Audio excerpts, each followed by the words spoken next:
Good night. I usually say good evening, but I will say good night to everybody who's online tonight because it is almost um, midnight. I am in Hartford, Connecticut, and this would be Eastern Standard Time.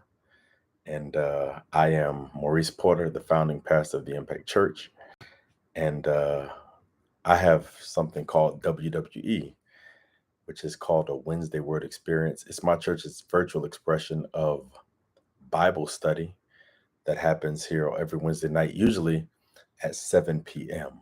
And I have something that I do on a normal basis. Um, I sit up at night late, usually, and I read and I think and I pray, um, which I guess I should say doesn't at all make me a perfect person or a good person. It's just something I do. And I'm doing it tonight. And so, hey, I see Janie Hall on. And so, good evening to you. And whatever I have tonight, God has given me. I see Kelly McDougal on. Good to see y'all. And so I do these things called pop-up Bible studies. And I didn't plan to do one, but I just have something tonight that's on my heart. And so I thought I would share it according to what God has given me. And so I just want to share it. May take a minute, may take 10 minutes, may take 5 minutes. Who knows? So I just want to share it. And hey, if you're sleeping now or in bed, I guess it'll be here tomorrow or loaded later. And we'll try it and see what happens from here. So I want to share it with you. I already did Bible study earlier tonight. I guess there's some of y'all who already know. And here I am again. And it's, what time is it? 11:44 p.m. on a Wednesday night. And I want to share it with whoever wants to receive it tonight. And we'll see what happens. All right. Oh, look at that. Noreen Grady. This is good because the Bible says where two or three touch and agree, God will be in the midst. There's three people online. So I love it. That's enough for me. So, like I told y'all, I sit up at night and I do this stuff. And it works for me. And so just want to share it with you. All right. So let's get down to it. Uh, so God has me looking at right now, and I don't know where this is gonna go. So we'll see where it goes. Um, Philippians 4:9. I'm in the Amplified because I love how the Amplified breaks it down. So that's why I'm so Amplified driven. If anybody ever wonders why I'm always Amplified, to me, the Amplified, it goes on, and it explains further what the Bible is trying to get us to understand. So that's why I'm so into the Amplified. But Philippians 4:9 says this. It says, the things which you have learned and received and heard and seen in me, practice these things in daily life, and the God who is the source of peace and well being will be with you. That's it.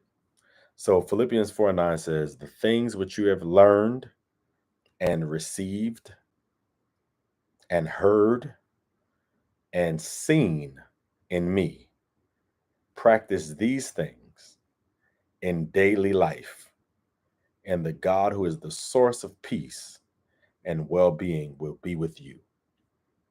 So, a lot of times around this time of night, I get my sermon, maybe, but I don't think this is my sermon. It's just something that really kind of hit me, and that deals with me. And when I say hit me, I mean in a good way. But So the Spirit said to me tonight, practice makes perfect. Practice makes perfect. So that's something we hear all the time, right? Practice makes perfect. Practice makes perfect. And so if I was trying to make this into a sermon, that's what I would call it. I would call it practice makes perfect. So just to confess to y'all, I don't have a lot of notes. I don't have, you know, anything organized. I'm just going through what I'm thinking about. So I'm working through this. And what I know about the book of Philippians is that the credit of authorship is given to Paul, and that Philippians was delivered to the church of Philippi, not by Paul, but by a very, very faithful man. His name may ring a bell to you. His name was Epaphroditus. I did a whole WWE on him a couple weeks ago, maybe about a month ago, if not less. I don't think it was more. So this letter was delivered to the church at Philippi by a man named Epaphroditus, who gets no credit, I think, by anybody.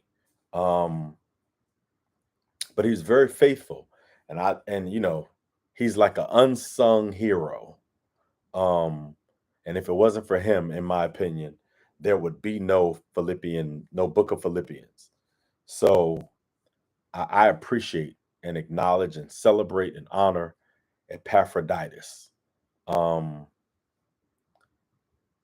but I'm arrested tonight by this text, Philippians 4:9, that says basically to me that practice makes perfect. Um, when Paul is talking about this book, as far as I understand tonight, and this scripture specifically, Philippians 4:9, he's talking about practice, which really implies whatever we do regularly, whatever we're doing on a regular basis is our practice. What whatever that looks like for me and you. We may practice good things on a regular basis. We may practice bad things. We may practice things that we're not quite sure where they land um, in the ethical and moral scope of things. We don't know whether they're good or bad. We just know they're things we do on a normal basis. But what I appreciate about the term practice is that it applies either way.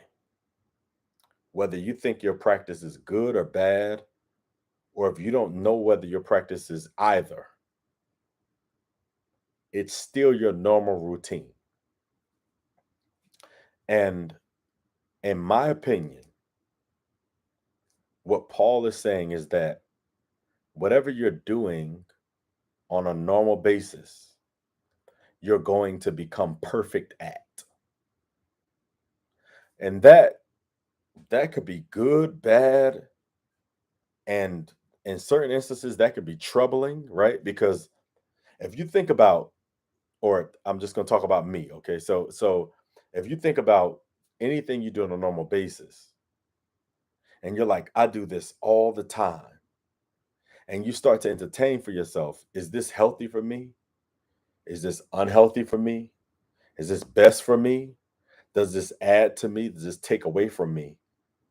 I think what Paul is saying in this text is that wherever you categorize it, whether it's good or bad or whatever, ethical, immoral, moral, immoral, however you want to put that, ethical, unethical, whatever you're doing, you're becoming perfect at. And I think that's why I thought to go live tonight, because for me, that's kind of like a light bulb moment.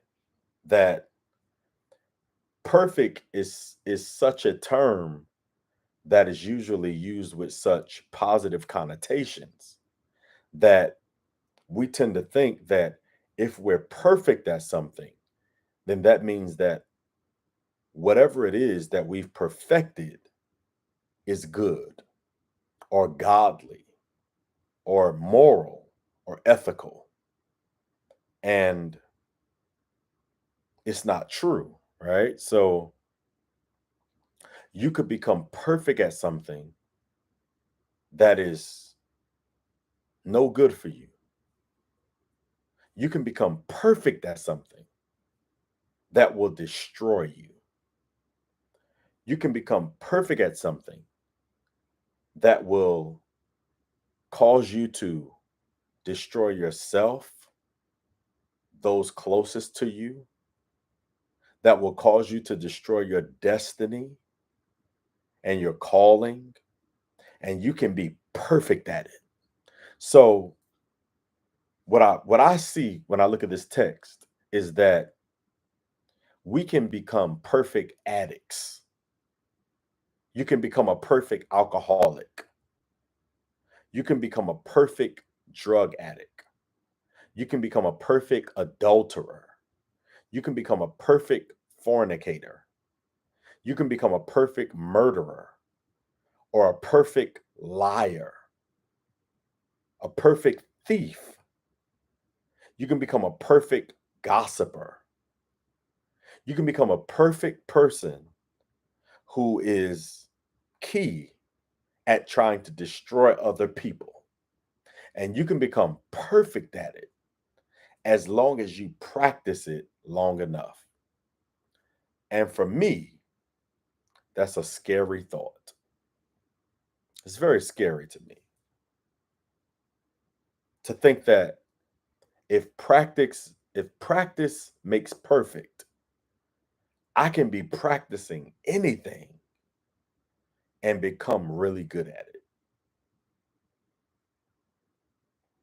Not only can I become very good at it, but I can be practicing it before others because most of what we do, whether we know it or not, we do it in the presence of others.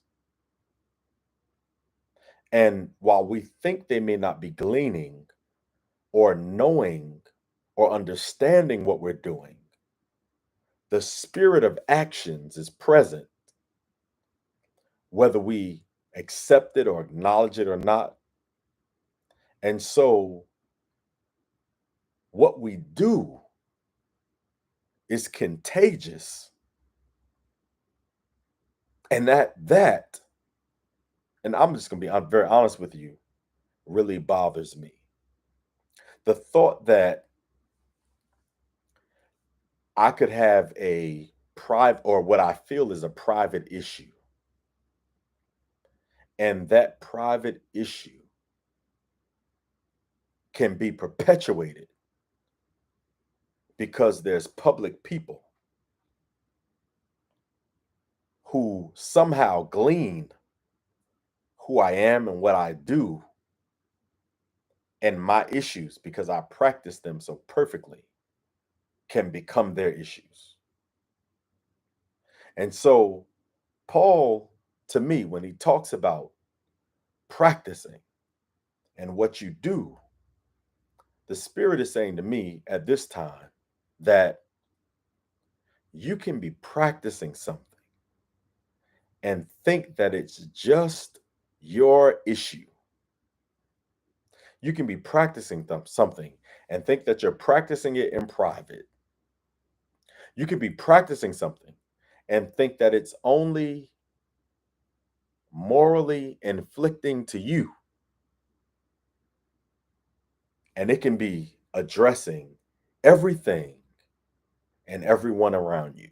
That there's something about consistent behavior, consistent thought,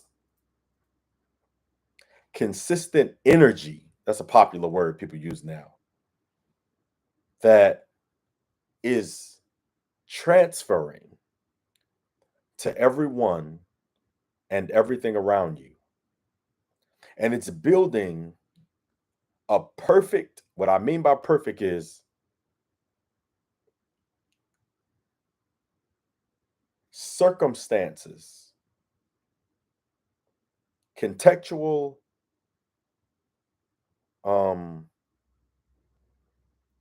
situations around us that we may not know we're instituting or building. And then we have to deal with what we've built that is perfected because we were dedicated to it, even outside of our own senses or thoughts or intentions, is what I want to say. Yet it can be such a perfected thing that it begins to work against us. Practice makes perfect.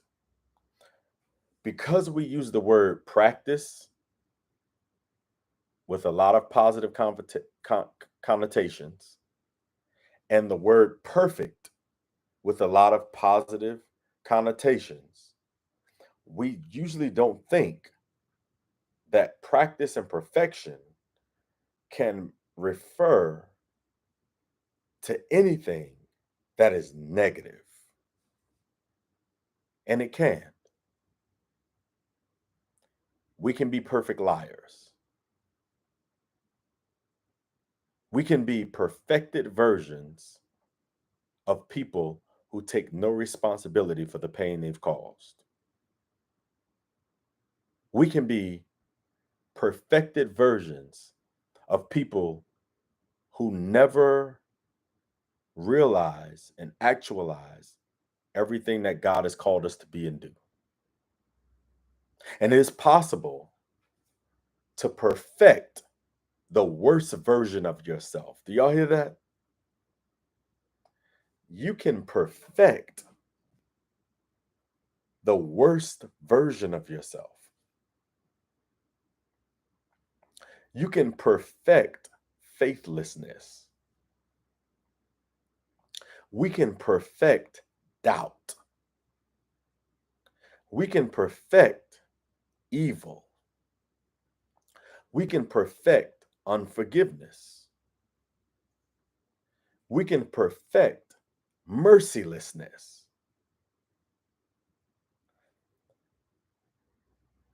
And in doing it, it can be considered perfection. And we can practice this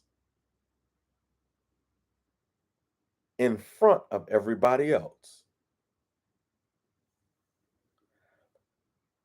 I think that this might be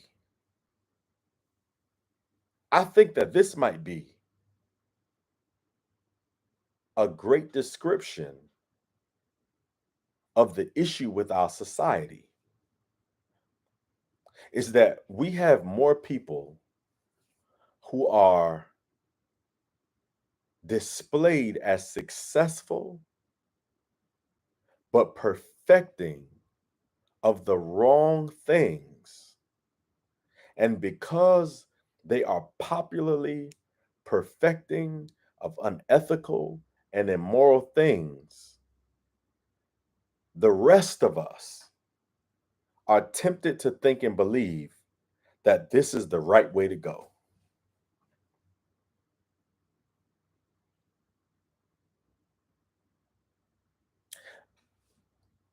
It's interesting because what I wrote down, I just got a couple notes, but what I wrote down was that not only can you practice before others, but in practicing, you may not be mindful that you are also determining for others. There's some people, as much as we don't want to take responsibility for it, there's some people who don't think for themselves. And those of us who have been enlightened to think, and God has endowed us to be our own people, Sometimes we don't want to take the responsibility for the fact that we may be thinking and determining things for other people, because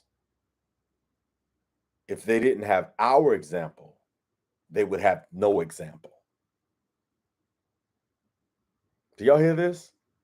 Maybe I'm just working through, I don't know. I don't know if it makes sense, but for me, it makes perfect sense that not only do we practice before others, but we can also determine for others. And I think that's true because when Paul writes this, he's very clear in saying the things which you have learned. And he would not be telling these people that they learned something unless he accepted responsibility that he was the one who taught them what they learned. Epaphroditus delivered the message, but Paul was the one who God gave the message to. And so Paul says, the things which you've learned, the things you've learned about God, the things you understand about God, the things you've gleaned about God, whether it's come from me or your life's experience, whether it's come from things that have happened in your daily life, he's saying you should put to practice the things that you know. You know what's interesting about supernatural knowledge or divine interaction is that it's individualized in a sense. There's things that I may know about God that you may not know. And there's things that you may know about God that I don't know, because given our life's journey and our destinies, our divine destinies, there's certain things that God will show to me that I need to know on my journey that God may not show to you. And likewise, there may be things that God shows to you as you journey through life that God doesn't show to me. And you may share those things with me, and I may say, "Well, I don't know those things about God. I don't understand that. That doesn't sound like God to me." And I may share things with you that I've learned about God. And you may say, "Well, Pastor, I don't know. That doesn't sound like God to me."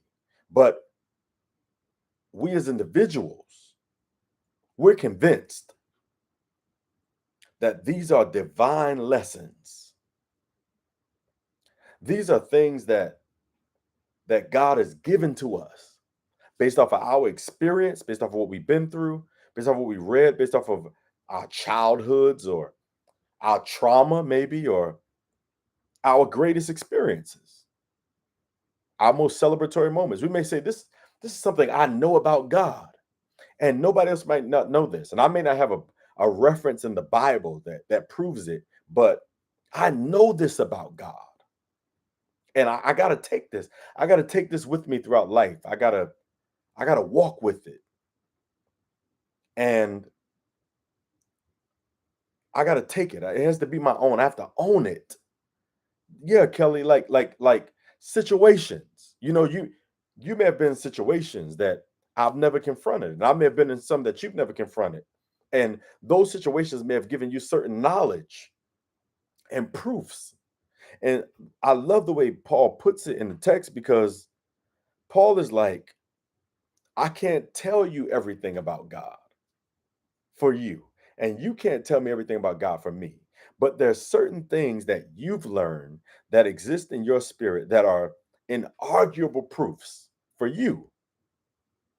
And he says, the things which you, I like that personal pronoun, you have learned and received and heard and seen in me. He says, practice these things.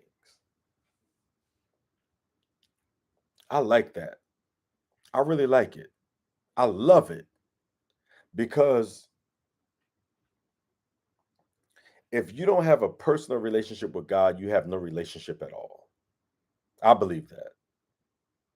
If you don't have a personal relationship with God, you have no relationship at all. That if you need your relationship with God to be validated and confirmed by other people's relationship with God, you don't have a relationship. You have to know God for yourself. And so Paul says, the things that you know about God, things that you've seen in me, in yourself, in situations, in circumstances, in pain, in sorrow, in great times, in bad times. He says, take that stuff. Don't throw this stuff away. Take it. He says, and and incorporate it in your daily life.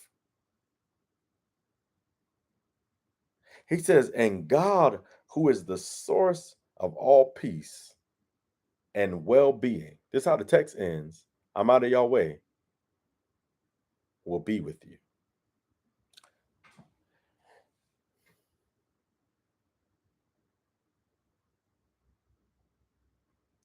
As I told y'all, I'm working through this tonight.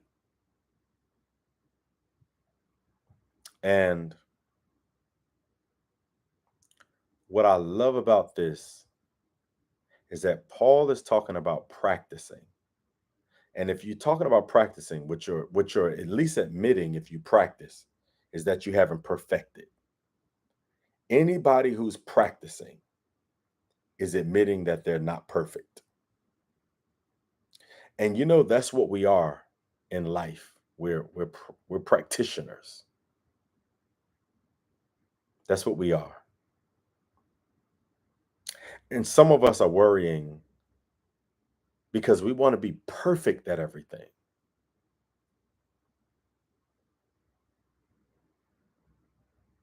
We want to be perfect at love. We want to be perfect at relationships, romance, intimacy. We want to be perfect in church. We want to be perfect preachers and pastors. We want life to look like we've done it before. That's how we want life to look. We want life to look like we never messed up, like we got everything right, and like we don't need anybody's help. God specifically. And it's not true. We are life practitioners. That's what we are. And listen, if a doctor can say, I'm practicing medicine, and if a lawyer could say, I'm practicing law, what they're saying is that there's so much about this I don't know that I'm going to give to myself the title of practitioner. Maybe, just maybe, we should accept the fact that we're practicing life. That's what Paul is saying to these people. You're life practicers. That's not a word, but it's a word. That you're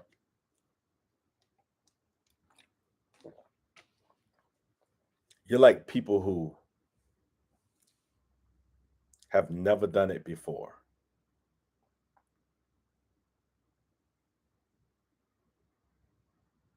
And the only thing that's going to make you perfect, if there's a such thing, is for you to boldly practice.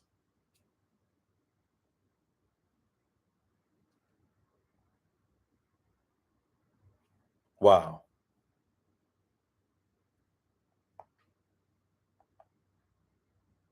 Wow.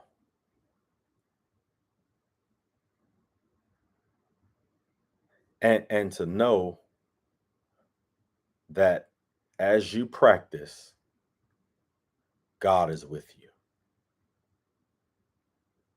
I like that. That's comforting to me. Because like when you're in like positions of leadership and you feel like a lot of what you decide and what you do affects so many people, it can be a great deal of pressure because you want every decision to be the right decision. And the truth is, it's not always right.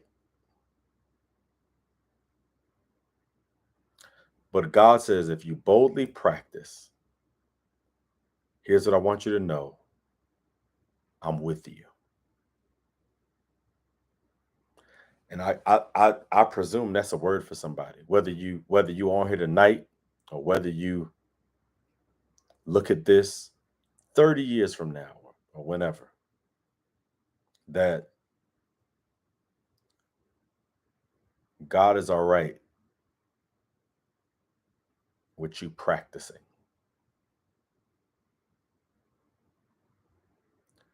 Practice, not just anything. It's not, practice doesn't imply do what you want to do. That's not what practice implies. Practice implies that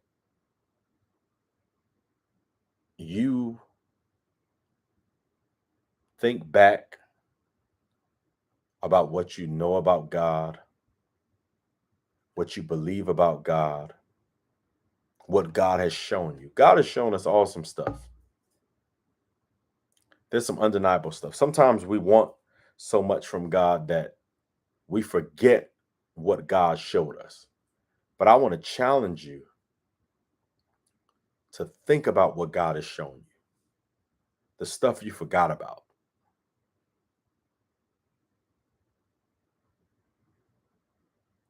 Yeah, there's been some bad times, but there's been a lot of good times too. It's been some heartache, but it's been some great things too. And I think that for all of us, although we've had some terrible experiences, the good outweighs the bad if we give it a good thought. If we really lean into it.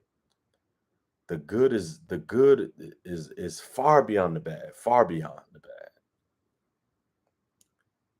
And God has shown us over and over and over again, I'm with you.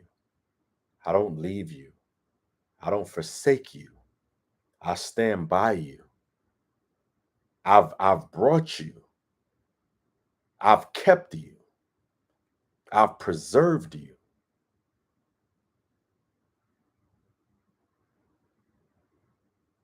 And he's saying, practice that. Practice that.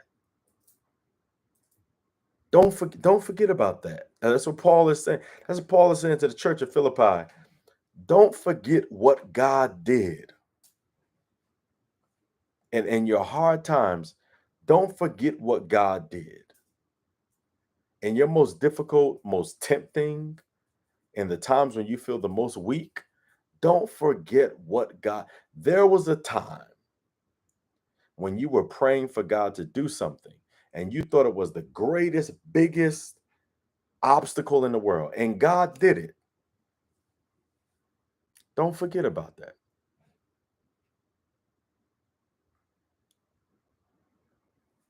And align your life to that. That's what you align your life to. The fact that God did it. And if you align your life to the fact that God did it, you will align your life to the fact that God can do it. Because just like, thank you, Jesus, just like we were once attached to something that we thought God wouldn't do, we're now attached to something that we need God to do. And it's possible, but we've got to maintain the faith that will get us there. See, what I want to say to us tonight is that faith will get you there. Faith will get you there. You know, faith will get you there. It's not gonna be easy, but you have to maintain a faithful attitude about where life is going and what God can do, regardless of what you're going through. You gotta believe it because nothing is gonna get you there but faith. You gotta keep your faith. Faith will get you there. Doubt won't get you there. Complaining won't get you there. Pessimism won't get you there. But faith will get you there. Faith will get you there. Now, faith, Hebrews 11:1, is the substance of things hoped for, the evidence of things not seen. You have to believe that if you don't know how God's going to do it, that God can do it. That is so important. That's so important. It's almost like I wish I had words, but I don't. I wish I had words to express and to really, really convey how faith works. But there's no words because faith is a class of requirement. You got to have it. That's all to it. And what you practice is going to be perfected in your life. If you practice immorality, immorality is going to be perfected. If you practice an unethical attitude, it's going to be perfected.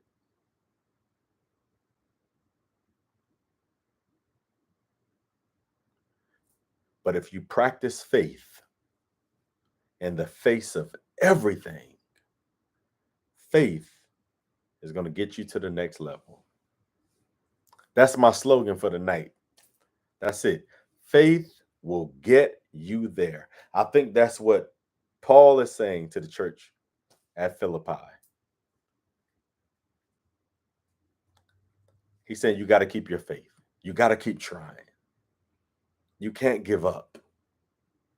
You can't decide that you don't have any options. You can't think that this is it for you. You can't throw in the towel. You can't decide that you're too old for this or you're too young for this or you can't do that. Or you can't. That's not how it works. Practice what God has done because for all of us, God has done something amazing for all of us, and we tend to forget it. We tend to forget it. But because we refuse to believe doesn't mean it's not true.